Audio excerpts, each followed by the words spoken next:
అందరికీ నమస్కారం. ఈ మధ్య ప్రేమోన్మాది దాడిలో గాయపడిన దీపికని మహిళా అధ్యక్షురాలైన నేను, అలాగే ఈ భీమిలి నియోజకవర్గ సమన్వయకర్త జడ్పీ చైర్మన్ గారు చిన్నశ్రీని గారు, అలాగే ఎంపీ తనుజారాణి గారు, భీమిలి నియోజకవర్గ నాయకులు, అలాగే మిగతా మహిళా నాయకులు అందరూ కలిపి వెళ్ళి చూసి పరామర్శ చేయడం జరిగింది. ఆ పాపని చూస్తే ఒక మహిళగా చాలా బాధ అనిపించింది. గుండె తరుక్కుపోయింది. ఆ తల్లి చనిపోయింది. ఇద్దరు తల్లిని ఈమెని కలిపి దారుణంగా కత్తితో దాడి చేస్తే పట్టపగలు తల్లి అక్కడికక్కడే రక్తపు మడుగులో పడి చనిపోవడం జరిగింది. ఈ పాపకి అంత గట్టిగా గాయమయ్యి అదృష్టవశాత్తు ప్రాణాలతో బయటపడింది. అసలు నిజంగా చాలా బాధాకరం. కుటుంబ సభ్యులైతే ఆ వ్యక్తికి ఉరిశిక్ష వేయాలని కోరుకుంటున్నారు. ఒక మహిళగా నేనైతే మాత్రం అంత తప్పు చేసిన వ్యక్తికి ఉరిశిక్ష వేసిన తప్పు లేదు అని భావిస్తూ ఉన్నాను. ఇలాంటి పనులు చేసే వాళ్ళకి కఠినమైన శిక్షలు వేస్తేనా ఇంకొకసారి ఇలాంటి పనులు చేయరు. వాళ్ళని చూసి భయపడి ఇలాంటి పనులు చేయడానికి దుర్మార్గులు భయపడతారు. ఈ రాష్ట్రంలో కూటమి ప్రభుత్వం అధికారంలోకి వచ్చాక వరుస సంఘటనలు మనం చూస్తూ ఉన్నాం. రోజు ఏదో ఒక సంఘటన. అసలు రోజుకి 70-80 సంఘటనలు మహిళల మీద, చిన్నారుల మీద దాడులు, అత్యాచారాలు, అఘాయిత్యాలు జరుగుతున్నాయి. అంటే గంటకి 3-4 సంఘటనలు జరుగుతున్నాయి. అంటే భద్రత ఎంత దారుణంగా ఉందో మనం అర్థం చేసుకోవచ్చు. అంత దారుణమైన పరిస్థితులు ఇక్కడ ఉన్నాయి. ఎందుకంటే ముఖ్యమంత్రి గారు కానీ, డిప్యూటీ సీఎం గారు కానీ, అలాగే హోమ్ మినిస్టర్ గారు కానీ మహిళల భద్రతని పట్టించుకోవట్లేదు అనేది గత కొన్ని రోజులుగా జరుగుతున్న సంఘటనలు చూస్తే మనకు అర్థమవుతుంది. గత 10 రోజులుగా తీసుకున్నాం. ఈ దీపిక సంఘటన జరిగింది. ఆ తర్వాత రోజే తీసుకుంటే కంచరపాలెం, ఇదే విశాఖపట్నం, హోమ్ మినిస్టర్ గారు నివాసం ఉంటున్న జిల్లా. ఈ జిల్లాలో కంచరపాలెంలో ఒక మానసిక వికలాంగురాలిపై అఘాయిత్యం జరిగింది. అలాగే అప్పుగారి ప్రాంతంలో మనం చూసాం, ఒక మైనర్ బాలిక మీద అఘాయిత్యం, అత్యాచారం చేయడం జరిగింది.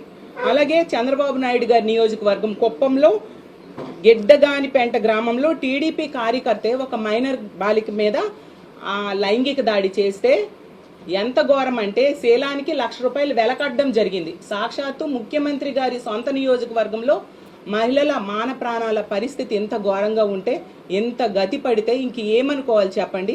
అలాగే హోమ్ మినిస్టర్ ఇన్ఛార్జ్గా ఉన్న జిల్లా విజయనగరం జిల్లా గరివిడి మండలంలో మనం చూసాం. ఇలాగే ఒక అమ్మాయి మీద దాడి చేయడం జరిగింది. మా చిన్నశ్రీని గారు మొన్ననే వెళ్ళి పరామర్శ చేయడం జరిగింది. అలాగే తీసుకుంటే అదే విజయనగరం జిల్లా, ఇదే హోమ్ మినిస్టర్ గారు ఇన్ఛార్జిగా ఉన్న విజయనగరం జిల్లా ఎల్కోట మండలంలో 4 సంవత్సరాల చిన్నారి మీద అత్యాచారం. అంటే ఎన్ని సంఘటనలు వింటాం. అలాగే సత్తెనపల్లి నియోజకవర్గంలో ఒక అంగన్వాడీ టీచర్ని టీడీపీ కార్యకర్తే లైంగిక వేధింపులు, కోరిక తీరిస్తే ఉద్యోగం కంటిన్యూ చేస్తాం, లేదంటే ఉద్యోగం పీకేస్తాం అంటూ లైంగిక వేధింపులు. ఇన్ని జరుగుతుంటే ప్రభుత్వం ఏం చేస్తుంది? కళ్ళు మూసుకుంటుందా? దీని మీద ఏం సమీక్ష చేయరా? చంద్రబాబు నాయుడు గారు ఒక్క సమీక్ష చేశారా? ఇన్ని సంఘటనలు జరుగుతున్నాయి. అసలు ఈ దీపిక సంఘటన అయితే తల్లి అక్కడికక్కడే చనిపోయింది. సమీక్ష చేయాలి కదా. అలాగే తీసుకుంటే మొన్ననే రాజమండ్రిలో మేమందరము వెళ్ళి మా పార్టీ తరఫున ఆ అమ్మాయిని పరామర్శ చేయడం జరిగింది. తర్వాత ఆ అమ్మాయికి కూడా చనిపోవడం జరిగింది. ఆత్మహత్య చేసుకుని ఒక టీడీపీ నాయకుడి వేధింపుల వలన. ఎంత దారుణంగా ఆమె సూసైడ్ నోట్ రాసి మరి ప్రతి అక్షరంలో కూడా అతను ఏ విధంగా వేధించాడు, ఏ విధంగా కొట్టేవాడు రాసి నా ఆత్మహత్య కారణం అతనే అని చెప్పి ఆత్మహత్య చేసుకోవడం జరిగింది. ఆ నాగాంజలి అనే అమ్మాయి 13 రోజులు ఆమె ప్రాణాలతో ఉంది. ఆ రాజమండ్రి మీదుగా హోమ్ మినిస్టర్ గారు ఎన్నోసార్లు తిరిగి ఉంటారు, కానీ కనీసం వెళ్ళి పరామర్శ చేయడం లేదు. ఇప్పుడేమో ఆమె చనిపోయాక డిప్యూటీ సీఎం గారేమో శ్రద్ధాంజలి ఘటించారట. ఎవరికి కావాలి శ్రద్ధాంజలి? ఆమె బ్రతుకున్నప్పుడు వైద్యం ఏ విధంగా అందుతుంది అని ఒక్క ఎంక్వైరీ చేశారా? చంద్రబాబు నాయుడు గారు అయితే అసలు పట్టించుకున్న దాఖలాలే లేవు. అంత దారుణంగా నిర్లక్ష్యం వహిస్తూ ఉన్న పరిస్థితి మనకు క్లియర్గా అర్థమవుతూ ఉంది. అలాగే ఎందుకంటే ఈవెన్ నాగాంజలి విషయంలో తీసుకుంటే సీసీటీవీ ఫుటేజ్ ఆమె చనిపోయే కూడా ఈ రోజు కూడా ఇవ్వని పరిస్థితి మనం క్లియర్గా చూస్తూ ఉన్నాం. మాట్లాడితే హోమ్ మినిస్టర్ గారు ప్రతి దగ్గర సీసీ కెమెరాలు, సీసీటీవీ ఫుటేజ్లు మా దగ్గర ఉన్నాయి, ఇవి అవి అని చెప్తూ స్టేట్మెంట్స్ ఇస్తూ ఉంటారు. మరి ఇన్ని సంఘటనలు ఎందుకు ఆ సీసీటీవీ ఫుటేజ్ని బయటికి తీసుకురావట్లేదు? వాళ్ళని ఎందుకు రక్షించట్లేదు? లేదా దుర్మార్గుల్ని ఎందుకు శిక్షించట్లేదు? ఇలాంటి ఆడపిల్లని ఎందుకు రక్షించట్లేదని మేము ప్రశ్నిస్తూ ఉన్నాము. మళ్ళీ తిరిగి హోమ్ మినిస్టర్ గారు చెప్తూ ఉన్నారు ఏంటంటే మా వైఎస్ఆర్సీపీ వాళ్ళు విష ప్రచారం చేసేస్తున్నాము అనేసి. అమ్మ హోమ్ మినిస్టర్ గారు మిమ్మల్ని ఒకటే అడుగుతున్నాను, మరి నాగాంజలి విషయంలో మీరు ఎందుకు అక్కడికి వెళ్ళి ఆ అమ్మాయికి ఏ విధంగా వైద్యం అందుతుంది అని కనీసం పరామర్శ చేయలేదు?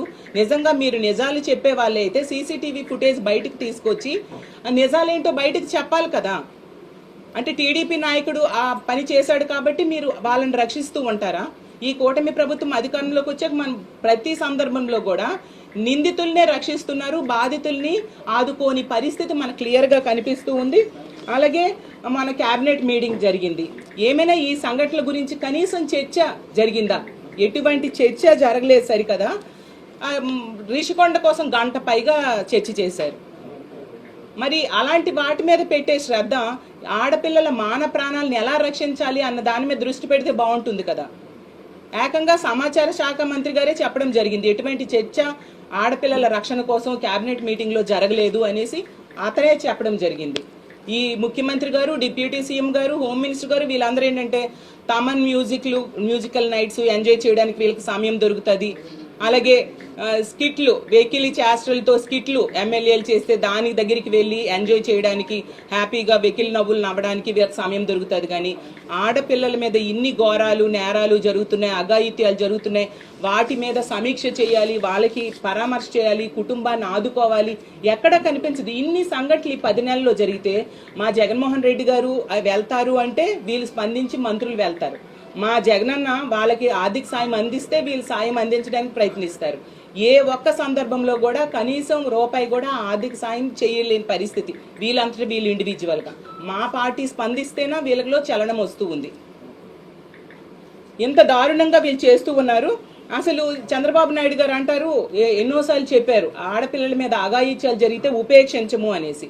మరి టీడీపీ నేతలైతే మీరు ఏం చేస్తున్నారు, ఎటువంటి చర్యలు తీసుకుంటూ ఉన్నారు? అలాగే డిప్యూటీ సీఎం గారు అయితే తాట తీస్తాము, ఆడపిల్లల మీద కన్నెత్తి చూస్తే ఆడపిల్లల మీద ఎవరైనా చేయేస్తే అన్నారు. ఇన్ని సంఘటనలు జరుగుతున్నాయి కదా, మరి ఎవరి తాట తీశారు పవన్ కళ్యాణ్ గారు నేను అడుగుతున్నాను. హోమ్ మినిస్టర్ గారు అయితే నేను ఆడబిడ్డనే, నాకు ఒక ఆడబిడ్డ ఉంది అనేసి స్టేట్మెంట్స్ ఇస్తారు. ఎవరికి కావాలి ఆ స్టేట్మెంట్స్? మరి ఎంతమంది ఆడబిడ్డలకు అన్యాయం జరుగుతుందే. ఆవిడ అన్నారు కూటమి ప్రభుత్వం అధికారంలోకి వచ్చింది, ఆడబిడ్డలు ప్రశాంతంగా నిద్రపోవచ్చు అని. ఎక్కడ ఆడబిడ్డలు ప్రశాంతంగా నిద్రపోతున్నారు హోమ్ మినిస్టర్ గారు? మీరు నివాసం ఉంటున్న విశాఖ జిల్లాలో, అలాగే మీరు ఇన్ఛార్జ్గా ఉంటున్న విజయనగరం జిల్లాలో కూడా ఇన్ని సంఘటనలు జరుగుతున్నాయి.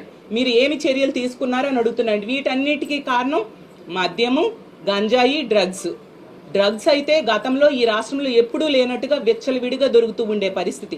సాక్షాత్తు ముఖ్యమంత్రి గారు నివాసం ఉంటున్న ప్రాంతంలో మంగళగిరి నియోజకవర్గంలో మొన్ననే డ్రగ్స్ పట్టుకోవడం జరిగింది. 2 నెలల క్రితం తీసుకుంటే అదే జిల్లాలో గుంటూరులో డ్రగ్స్ పట్టుకోవడం జరిగింది.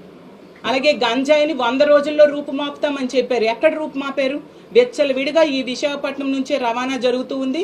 హోమ్ మినిస్టర్ గారి సొంత నియోజకవర్గం మీదుగానే గంజాయి రవాణా జరుగుతూ ఉంది. మొన్ననే అరకులో ఒక వెహికల్ బోల్తా పడితే గంజాయి దొరికింది. అంటే పోలీసులు వాళ్ళంతటి వాళ్ళు పట్టుకోరా? ఇలా యాక్సిడెంట్స్ జరిగితే గంజాయిలు గట్ట బయటపడాలి, అప్పుడు అరెస్ట్ చేస్తారా?